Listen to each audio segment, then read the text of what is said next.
and welcome to this episode of the VICTVS podcast. My name's Carly Culver, and I'm joined this week by my colleague, Ben Clayson. Hello. How are you doing? Very well, thanks. How are you? Excellent. Yeah, I'm good. Here on the VICTVS podcast, we discuss all things education, technology, exams, assessments, and everything in between. And today's hot topic is plagiarism. Yes, topic very dear to our hearts. Exactly. Yes, so Carly, how do we, well, first of all, to start with, how do we define plagiarism? Excellent. So I've got the OED definition in front of me. So it says the practice of taking somebody else's work or ideas and passing them off as one's own, which I think is quite a good, simple definition, but I think there's quite a spectrum there. Yeah, from what I've seen, every organisation, particularly higher education institutions, universities and so on, tend to have their own internal definition of plagiarism. But they all seem to have similar themes, which are, first of all, that it's intentional. It's an intentional copying of somebody else's work. And secondly, it's doing that without attribution. Yes. So no credit being paid at all to the original source. And I suppose in our field of work, what we are, or what we see and what we're concerned about is when these things are being done by people with a view to gaining an advantage, an unfair advantage in an assessment or exam scenario. But yeah, it's. I think interpretation is quite an interesting and deep question in relation to this because, how exactly do you define it? At what point does it turn from being inspiration? That was the question that I had. I think there are definitely examples of where you can be even unconsciously inspired by the people's work, and that comes into your own work through to, actual plagiarism where it's a legally defined thing where you're breaking somebody's copyright, for example. And I think that's everything in between is, it's not easily definable necessarily sometimes, but that's why organisations do, that's why it's really important that organisations do have definitive definitions of what they think plagiarism is, so people know where the boundaries are. And that's different from sector to sector as well, of course. Yeah, because I think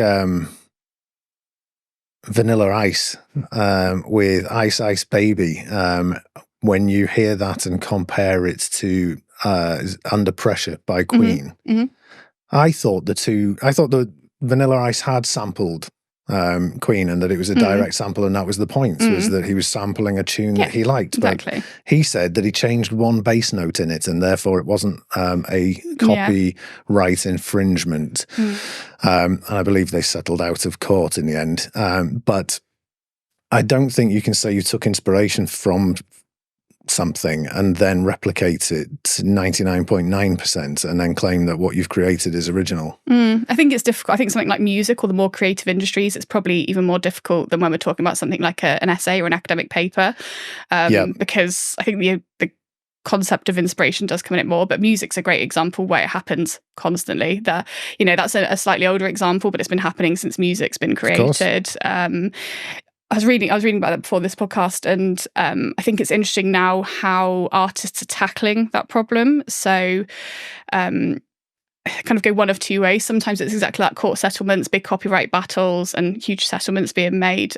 Or often nowadays what happens is that the new artist, the artist that's sampled it or reused someone's chords or something like that, end up just having to sort of credit the previous artist, and then hence royalties are shared and things like that. So it's almost kind of like seeing if they can get away with it, and then going, oh no, I've been caught. Whoops, I better quickly just credit somebody else, which is an interesting model. Nobody would do such a thing.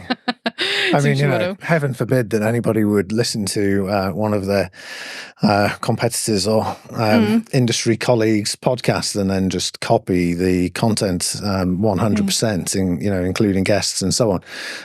Because things like that just surely would never happen. What do you think about the phrase then? Imitation is the best form of flattery in that respect, in respect to plagiarism as well. I think there is a high degree of truth in that sentiment, and I think it's absolutely fair to say that you've taken inspiration from things that you've experienced and witnessed, because where would we be without it? I think where it becomes problematic is when you mentioned earlier people can engage in unconscious copying and unconscious plagiarism. And that has to be forgiven because it's entirely natural, I think, if you're really keen. And also it's quite disappointing for someone if they think that they're engaged in an original thought to then have it pointed out to them that actually they've copied someone else's work without even realizing it, because then they effectively have to begin again. But I think that's where it comes back to when we're chatting about the definitions and the expectation that, or you have to prove effectively that there is intent to copy someone's material. And then you would have to establish a motive, which would be, in most cases, financial gain, but also potentially sort of reputational standing. And I think that's, I think it's an interesting question, particularly for students who are of university age, who are, engaged in literature reviews and so on, and then they're being asked to come up with something original or to have an original insight. Combining other people's ideas is a form of original insight, and and then coming up with your own work. But I think it's. Well, the question then is around the burden of proof and how exactly you establish that somebody has been engaged in genuine plagiarism. But I think that that's where historic examples obviously come in handy, because you can see what other people have done in the past. Any examples that stand out for you? I have a few. How about yourself? Do you have any? Yeah, when I asked our colleagues about what does plagiarism mean to them and any sort of famous examples that they'd thought of, the one that several mentioned was the Melania Trump speech made in 2012. So she did a speech at the Republican convention, and then through the use of sort of video merging, it was shown to be basically word for word the same as one that Michelle Obama had made several years previously, which obviously has got lots of interesting implications considering they're on different sides of the fence in American politics. Sounds very much like fake news to me. But yeah, that's, like I said, it's just interesting that that's the one that everyone's caught on to. And obviously there was another American political example where Joe Biden's initial presidential campaign back in the 70s got totally nixed because he was found to have plagiarized a speech from the British Labour Party at that time.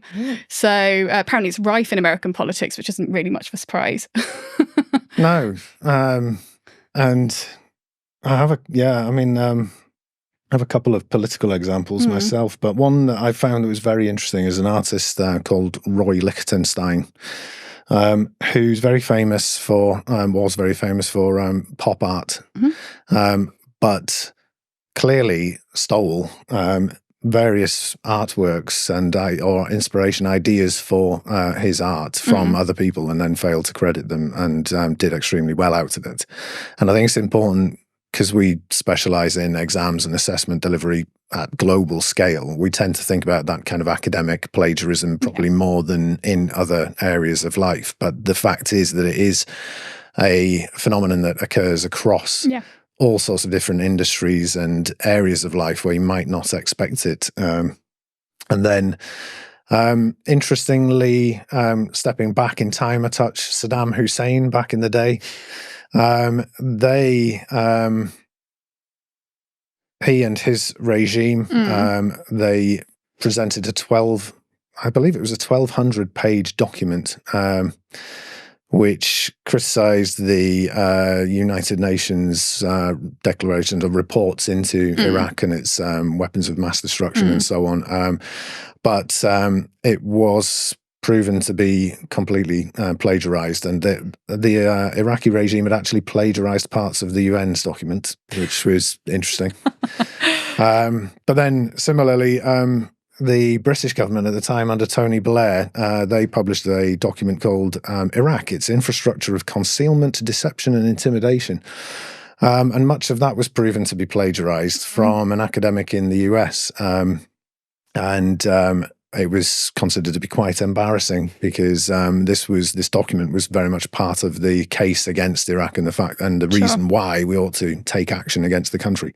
So yeah, politics seems to be quite keen on it, and then people seem to be quite happy to say, sorry, we didn't realize, but by then potentially the damage is done because it's published in the newspapers. Yeah, exactly. Do you think the motivations for people doing often politics are different? You know, you mentioned one of the motivations you mentioned earlier was like financial gain. Obviously, that's somewhat linked if you're a politician, but also, is it just laziness? Is it just, I don't know. I feel like laziness has to be sometimes a bit of a driver for plagiarism. Yeah, laziness is an interesting one, because you think, well, why would somebody be lazy enough to just copy somebody else's work? They could be under pressure to get things done. That's kind of what I mean, like lack of time, lack of time, lack of resources. Like, politics is very fast moving, and I suppose it raises questions around whether politicians are actually just sort of trying to respond to, or, you know, to present responses which are then going to be in the media, in front of the public and so on, rather than actually doing any deep thinking and deep research into any particular topic. Yeah, I think with politics, it's hard to know exactly why. And I imagine it would be difficult to get that answer from any politician that might have been found to be plagiarizing other people's content.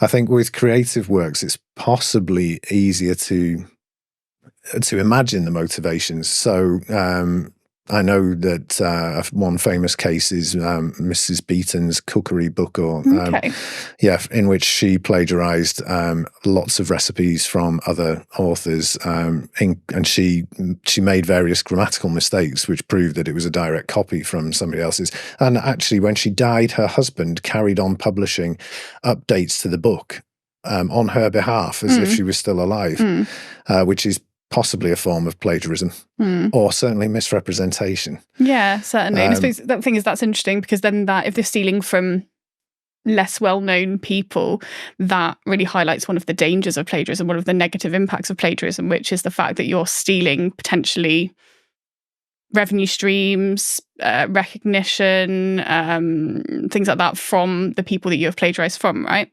You're stealing their fame, essentially, and then all of the benefits that come with that. Yeah, and I think that the stealing of work in order to gain, or, you know, economically gain and have an advantage financially, that's really predictable, and kind of, you know, it's very easy to see that happening and why. The motivation is quite clear.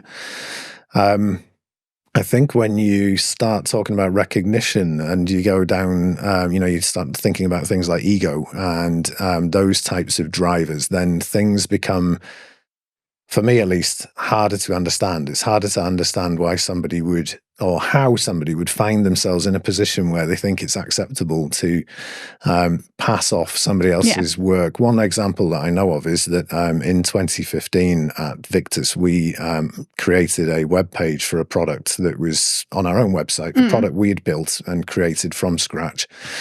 We were selling that product, and we noticed, I think after a couple of months, that a web page appeared on a competitor's website that was 100% verbatim copy of our web page. All of the text was exactly the same. So they were clearly doing it with a financial motive. I don't think there was any sort of ego-based motive. They were just trying to make money and capitalize on what we'd come up with. what we'd done as working, apparently. So they're just going to be lazy and copy our good ideas, I guess. And so we ended up involving lawyers, and that then they effectively just disappeared, took the page down. But I think from, if memory serves me correctly, the first thing they did was change about 20% of the copy, in order to then suggest that it hadn't been direct plagiarism, even though there was 80% of it was still totally plagiarized. So it was that was an interesting example that we came across.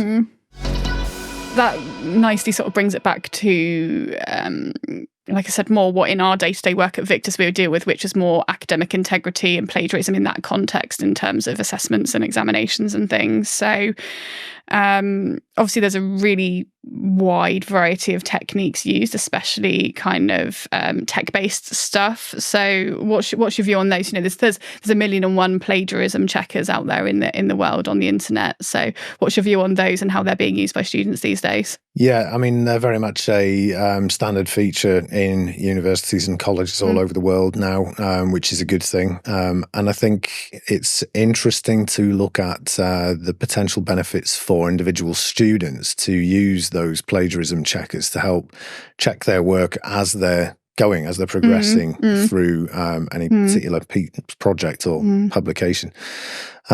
Because it can highlight to them if they are accidentally going down the route of unconscious sort of plagiarism and copying of other people's material. The only problem with that is it creates additional work for the student, which is effectively a higher degree of quality control of your own work than I would have expected when I was at uni. Yeah, exactly. I think like tools like that were definitely being used when I did my degree, for example, but I don't really remember it being like such a keynote topic. No. It was there, like, for example, some of the big software that's available out there in the market, definitely essays that I wrote were put through those things, and those tools are still being used, like I said, very commonly by lots of universities and things. I looked into a few of the sort of outcomes of it. Obviously, generative AI is like the hot topic of 2024, and one of the big software companies said they ran 200 million papers through their software last year, and 11% of them had at least 20% generative text in them, supposedly. And obviously that opens an interesting conversation that I don't want to go too much down the wormhole of AI. We've covered that in previous episodes, but something else which I thought was really interesting that came out of that study that I read was the fact that 1% of papers were flagged as false positives, which when you're dealing with 200 million papers, that's 2 million papers. And then what the impact of a false positive would have. Obviously, there's a perceived positive impact of a true positive because you're highlighting somebody who's doing something nefarious. But then the impact of a false positive could be even more extensive, right? Yeah, and I remember reading that somebody had put the entire works of Shakespeare through a plagiarism detector, and it highlighted, I think, 30% of Shakespeare's work as being plagiarised, which brings the question right back to that kind of point of, what is plagiarism? Because did he know, for example, if that's correct? Did Shakespeare know that he was writing, copying other people's source material, or was it unconscious? Or nobody will know. Because I think the assumption is that because there was, written materials then were so inaccessible, so expensive, and so hard to find, and so on, that it wouldn't be as easy to plagiarize as it is now. But who knows? But then also, because written materials weren't as available, it was harder to cross-reference materials. Yeah. So he could have easily stolen again from somebody lesser known than him. Yeah. Also, part of my mind goes to the fact that surely it's Shakespeare, so he has been massively referenced across the entire internet and all of the source material that these checkers use. So it's like reverse plagiarism in a Possibly, way. Yeah. I don't know. But yeah, and well, it brings up the interesting topic of like language as well, because obviously we're talking about like old English in his works, obviously, and I think like people who are using English isn't their first language, that's especially a problem with some of these online plagiarism checkers, because again it increases the level of false positives. I read a study where it increased it from like the 1% I mentioned earlier to like 60% for people that were writing in a language that wasn't their first language, whether that's English or otherwise. And obviously that in itself brings up the dangers of solely relying on a piece of software to do this work for you. Yeah, and I think the generative AI question is interesting because I believe that if you create software solutions that can identify when somebody has used generative AI to produce a piece of text, especially something like a coursework or a dissertation, and it's successful and it keeps identifying people that have done so, then that will drive an increase in the work to essay mills and to the types of services that exist that allow people to do your work for you, and you pay somebody else to write your dissertation, because then it will assuming that you employ somebody good, it will pass plagiarism detection because it won't be plagiarized. It will be a good quality piece of research. And you're able to submit it in your own name and receive your certification. Yeah, and then go on to be a doctor and cut somebody open. I think, when it comes to, then that's kind of the next question is then you say, okay, so you have to understand the degree of risk that applies to each different sort of qualification and scenario, because you could argue that the risk to anybody's physical health, for example, and general well-being of Vanilla Ice copying Queen was quite low. Yes.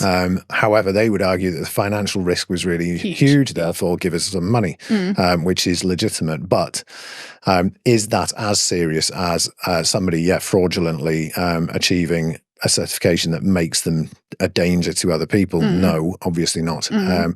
But so then the awarding organisations, academic institutions and so on obviously take multi-layered approaches to securing their assessments and awarding. And I think that therefore the software is a really important part of the larger response. But I don't know, what do you think about the software solutions?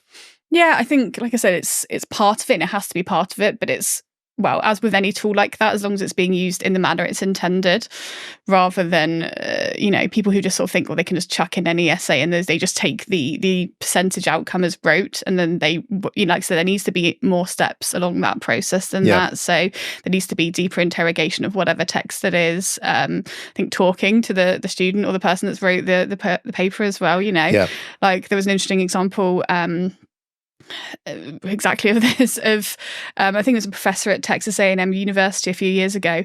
He used ChatGPT and he put in all of his students' essays and asked it how plagiarized these essays. And obviously that's kind of, again, reverse plagiarism. It's not the intended function of that software, and it spat out, oh yeah, they're all plagiarized. So he just emails them all in the middle of their graduation ceremony and says, oh, sorry, you've all failed the course because you've all submitted this plagiarized things. It all got revoked. Like I said, eventually it was all, but that's what I'm saying. It shouldn't really, the software and the outcome of what the software spits out shouldn't be the be all and end all of any investigation into something like that. There has to be a human element as well, in my view.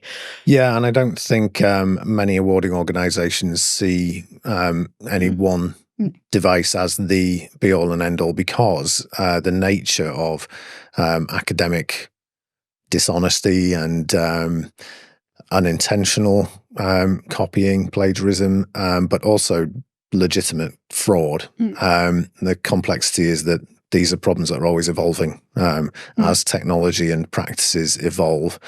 And so it's important that the methods around assessing them are also evolving and that they are holistic rather than just relying on one particular approach. Yeah. I saw a great term around this called disguised plagiarism, and that's exactly that. It's fully intentional, malicious plagiarism that is fully designed to get around the measures that these software devices use, software programmers use. So some things like instead of, well, the obvious one be inserting your text and putting commas around it, but you make the commas white and tiny. Okay. So then the plagiarism software sees it as a quote, so it doesn't detect it as a plagiarism, because obviously it feels it's attributed to somebody else, as a quote would be in an essay. But in reality, a marker looking at the paper wouldn't see something like that. And similar things, inputting wadges of text as an image. I've had a quick check before today, and there's hundreds and hundreds of forum posts all about exactly how to beat these software. So that definitely, I think, comes to your point of it's a race. It's always a race. And it's always the case with anything to do with cheating or exams and assessments. We know that. It's always about the cheaters and the people that are trying to kind of meet that, just edging towards each other. Yeah, and that always makes me think that if only these people put all of this energy into legitimate work, then they'd be really hugely successful. Yeah. Perhaps they are anyway, which is good for them. Reading through the forum post, people sort of saying like, well, why do I need to submit an essay about, I don't know, World War I when I've already got an offer to work at some tech firm as a cybersecurity expert? And I'm like, yeah, kind of, you are kind of proving that you can hack software, so maybe those skills are going to be more marketable in 2024 than knowing about World War I, but that's a whole other conversation. Yeah, and I think designing education and assessment programs that actually meet the requirements of the students as they then change and progress into workplace roles is obviously something that universities and everybody, awarding organisations, are all constantly working on to make sure that their qualifications are relevant and future-proof.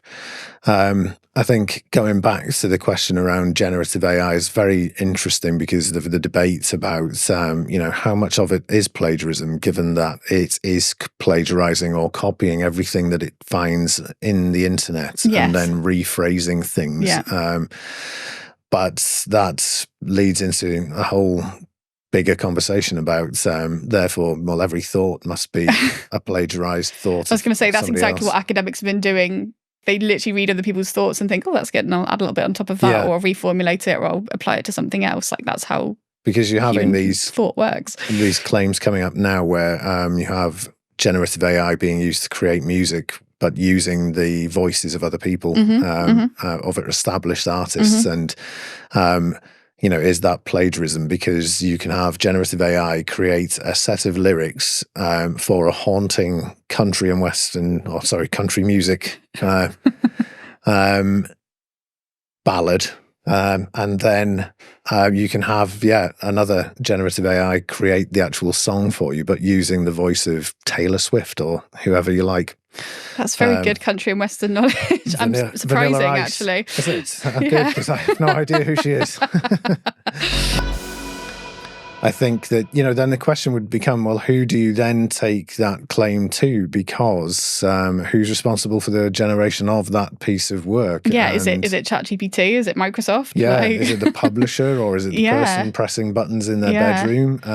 And then it's going to evolve into a really complex legal situation around copyright, I think, in the future, for because copyright is the legal way that we control plagiarism, isn't it, really? And I think across all fields, academic, creative, it's going to really become a hot topic in that field as well, because like I said, who do you go after? Who do you sue? Yeah, and I think the best responses that I've seen so far from various artists that have been asked about this is that they have sort of chosen to defer to the line of imitation being the sincerest form of flattery, because that way they can effectively identify music that is or appears to be them, and then point out that that's not actually them. And if somebody likes it, fine. And you could say, but you're using my likeness and so on. Yes, of course you could, but it would probably come across as mean-spirited. And what exactly are you going to do about it? If it's somebody sitting in their bedroom who isn't making a fortune out of a song, but simply had a nice idea for a particular type of song they wanted to hear their favorite artist perform. I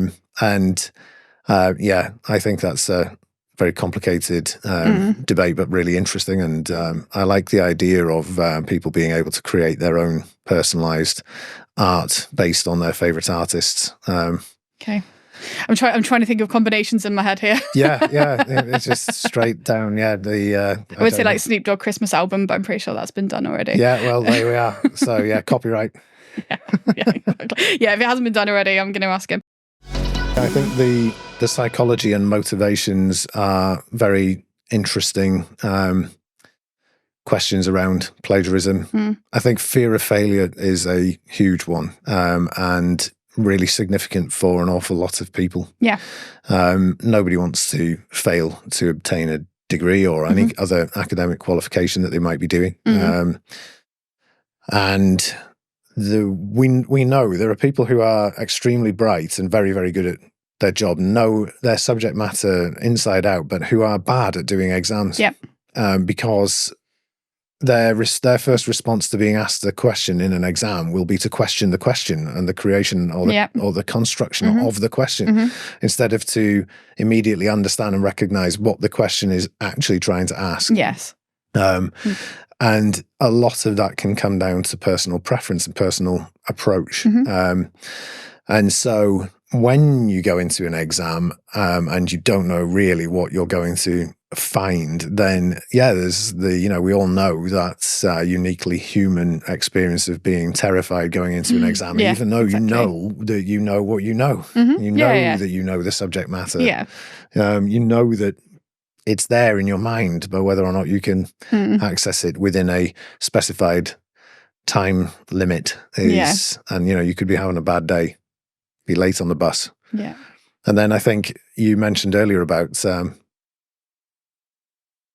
languages and foreign language, and people who might be trying to respond to questions that are in their second or third language. Sure. And writing in any language is extremely difficult. Writing in English, writing well, very, very difficult. But then writing in a language in a way that will answer a question that's in an exam is a different skill. When your English level is being assessed as well. Yeah. When that's the thing that's being assessed, it's not whether you know who was the King of England. It's can you answer the question with perfect grammar and spelling and with the right context and all those things. Like, I can't imagine the pressure of doing something like that.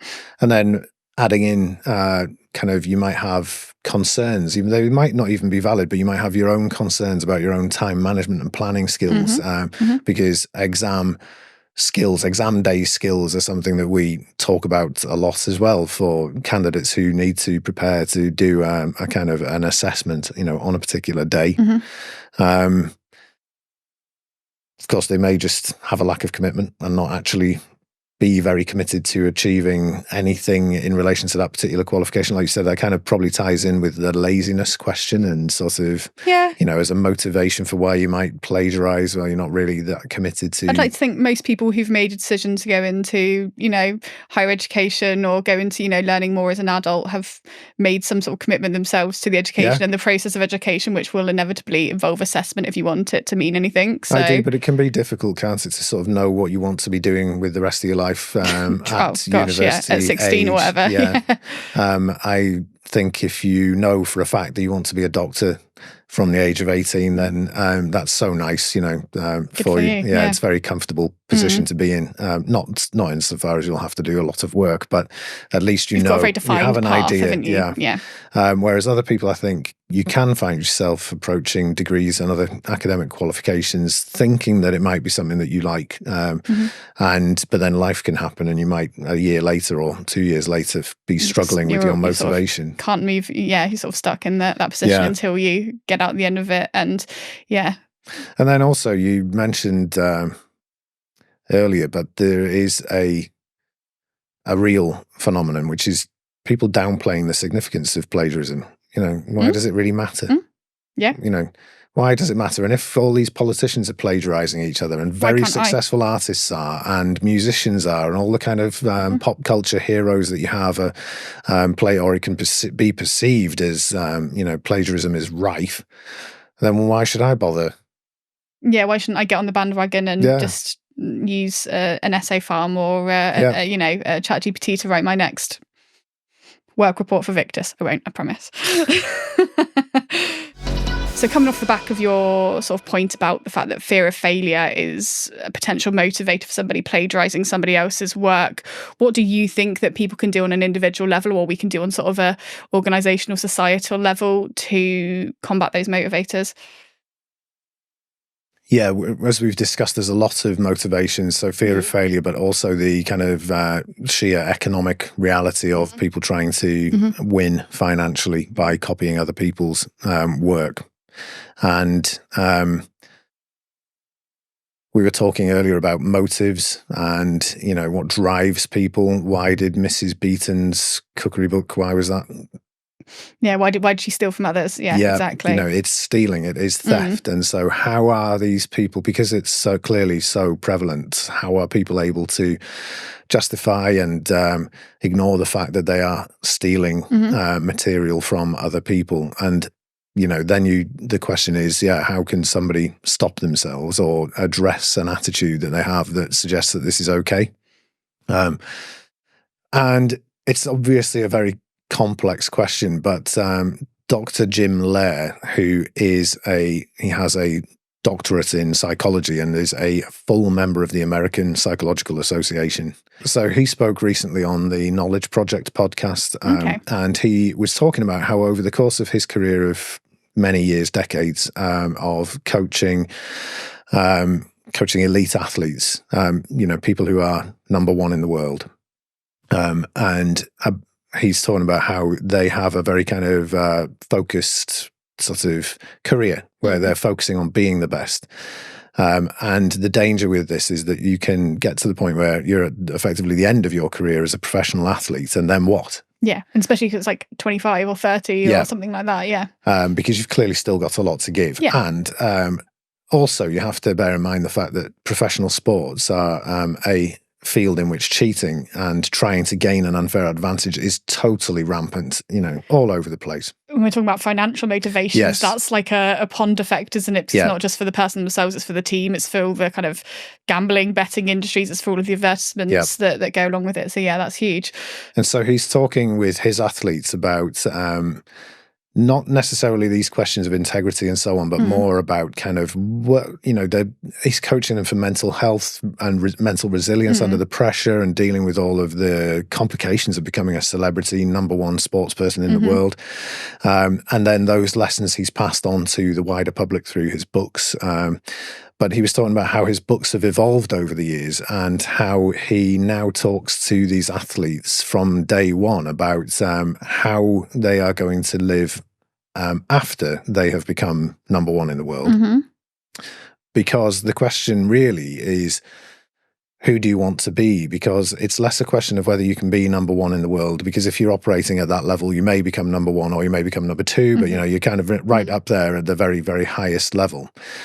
So that's potentially kind of happened already. But the question that he's posing to people, and not just pro-level athletes, but everyone, is who do you want to be? Because where do you want to be? No matter how you determine your own success, his point is that if you want to be living a truly successful life, then first of all, you need to establish the values that matter the most to you, so that you can help define your own purpose and your motivations for yourself that tell you what kind of person you want to be. Because careers finish.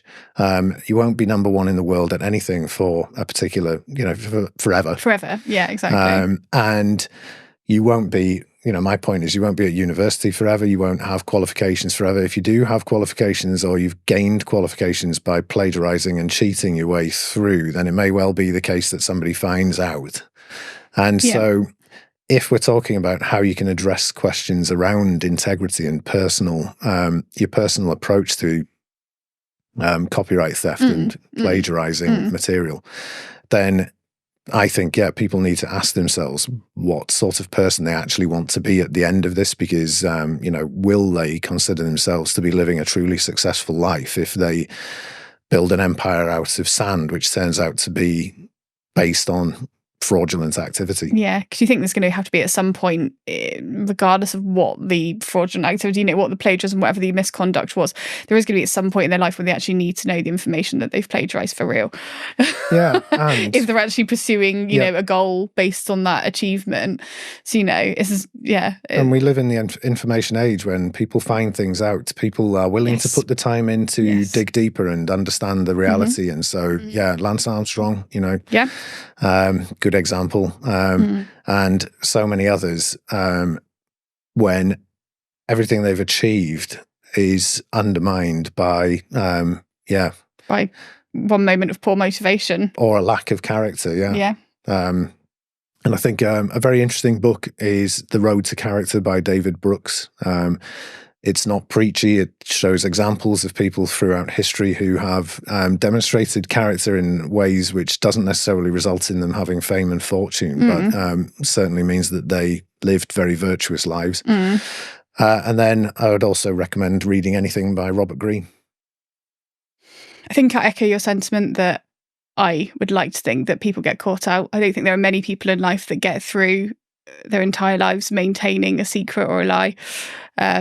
And I think your point about kind of, especially in our sector, like the technology, the methodologies are evolving all the time. So even if you haven't been caught now, there could be something that happens in 5 years' time that reveals something about you. So I really agree with that. And also just for personal motivation, like I said, personal motivations. Like I personally wouldn't feel as much sense of success if I'd cheated my way to a result, in whatever, large or small. I think satisfaction and sense of personal achievement really plays into it, and I'm not sure how you could have that if you hadn't been fully ethical and had some personal integrity while trying to achieve those things. Yep. So I think that wraps up our conversation today on plagiarism. We've just touched on that, but also quite a lot of other topics, motivations, academic integrity, exam security, misconduct, all of those things. If people are interested, we've got several other podcasts I think they'd be interested in, and we'll link them in the bio below. But also, of course, if you've got questions about any of these topics or want to find out more, then please do contact us at victus.co.uk. A transcript of this podcast will be available on our website, and you can follow us on all of the social media. And thanks for Ben for joining me today and for giving us some great examples of plagiarism through the ages. No problem. Thank you and goodbye.